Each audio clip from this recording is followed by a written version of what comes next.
I find it annoying that you refuse to sit in the front seat with me when we are the only two people in the car. It's not indicative of your driving, though you do prefer the heavy foot through turns. It's just a style thing with me. Gotta keep it real for the ladies. Keep it real for the ladies. Yeah, how's that working for you? Whatever. I also like being chauffeured around. Besides, statistics show that sitting in the back seat is safest place in case of an accident. Seriously, I'm a careful driver. I've never been in an accident or gotten a speeding ticket. I don't think a week is a good amount of time to judge that. Whatever. Did Tessa say what was so urgent? No, not to me, just that we should come over pronto. She seemed a bit odd when she called me. She's an odd girl. She has us for friends.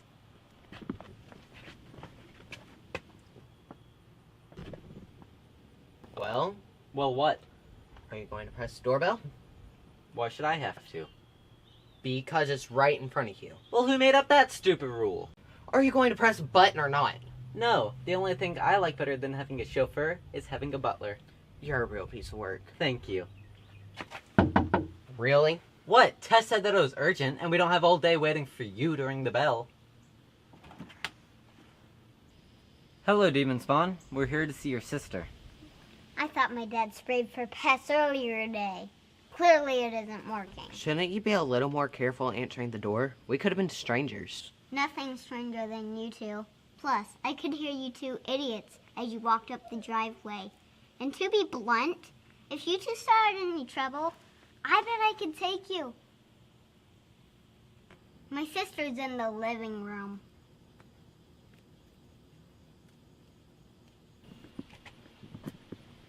What is wrong with her?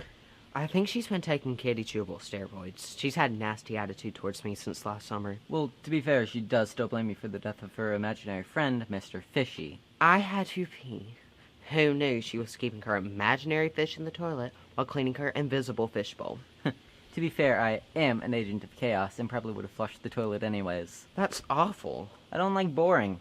Besides, I am what my forefathers were before me. Did you know that during the Civil War, my great-great-great-grandfather helped pour a British steam in the Boston Harbor? That didn't happen during the Civil War.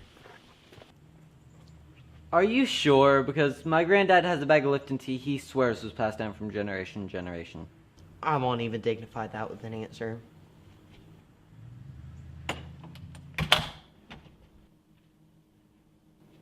Hey Tessa, we're here, so what's the big emergency?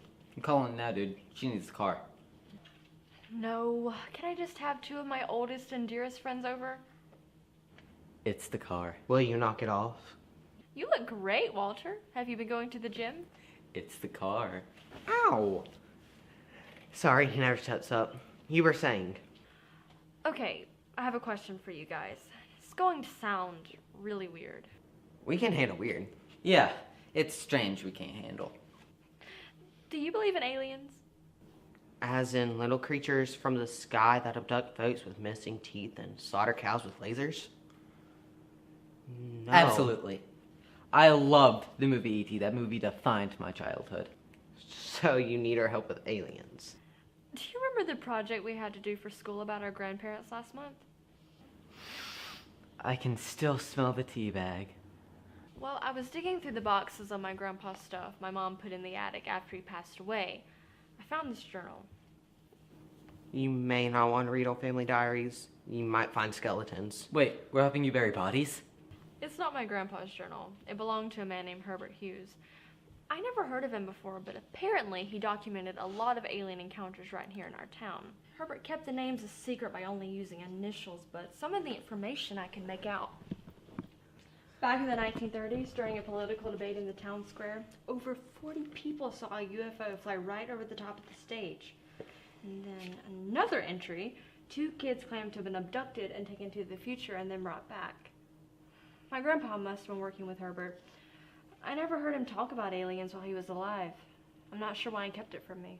So we're helping you bury this Herbert guy. Do you have some shovels?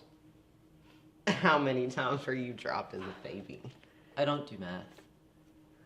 Alright, Tessa, how can we help? Well, I just wanted to check out some of the places mentioned in this journal. It could be fun, and maybe we can find some aliens. Besides, is it so wrong to want to hang out with my 2 best friends on a Saturday? It's the car. Leaving so soon, I can hardly stand it. Vicky, tell Mom I'll be back in a little bit if she asks. I was meaning to tell you that Mom wanted you to take out the trash, but it looks like you're already doing that. I think a little child's missing the monster under their bed. You're both dead to me. Be gone. So where to? Herbert Hughes has a relative that still lives in the area. Her name is Brenda Hughes. I think we should pay her a visit. Hey, Tessa, before we roll up on some unsuspecting stranger, can I ask you a question? Yeah, is it true that you dated Billy Wormsley back in 6th grade? That kid really lived up to his name. Ignore the cretin. What I was going to say was, what are we exactly looking for? Well, when I was looking through the boxes of my grandpa's stuff, I realized he had a whole side of his life he kept to himself. I think he was even mentioned in the journal as RQ about 30 years ago. It says he saw a UFO land in a field and 3 tall, sickly, thin aliens came walking out. I don't understand why he wouldn't share something like that. My mom said she did know who Herbert Hughes was, and she laughed whenever I mentioned aliens and my grandpa. I guess I'm just trying to get to understand a side of him I never knew existed. So you don't actually believe in aliens? I can't say that I do, but there's a lot of strange things in this book that are very interesting. Let's just say I have an open mind on the subject. I, for one, absolutely do. I saw this one news report about 2 FBI agents who investigate alien activity. The truth is out there. Are you talking about the X-Files? That's a TV show, not a news report. Doubt if you want, but I want to believe. That's a line from the show. Alright, give me the address and everybody buckle up. Time to go pay Brenda Hughes a visit.